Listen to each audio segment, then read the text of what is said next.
have to go back to 1975 or so, 1978. 1978, Prop 13 was enacted. Governor Brown came into office in 1975.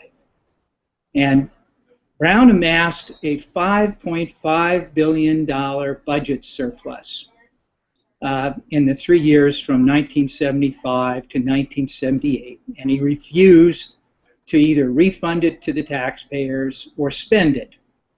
And people forget that that was the germinus, part of the germinus of the reason for Prop 13.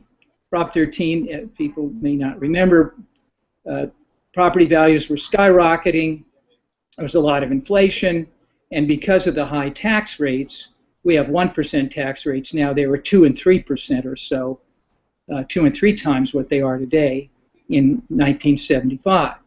So widows were getting thrown out on the street because they had to sell their homes, couldn't pay the taxes. There were tax sales going on.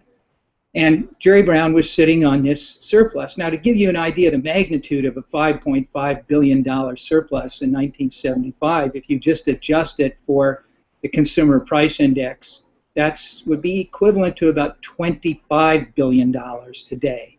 So he was sitting on our budget today, the general fund operating budget is $100 billion. So he's sitting on about a fourth of the entire operating budget of the state, and he became part of the reason that Prop 13 came into being. Also, when Howard Jarvis put Prop 13 on the ballot, there was a sort of fake or doppelganger, we might call it, proposition that Brown and his forces put on the ballot, so that they were hoping that that would split the ballot, the vote, and Prop 13 wouldn't pass, but Prop 13 passed anyway.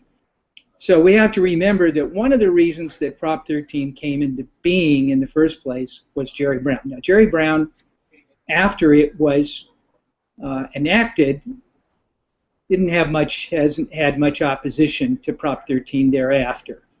But that was one of the reasons that we had that crisis.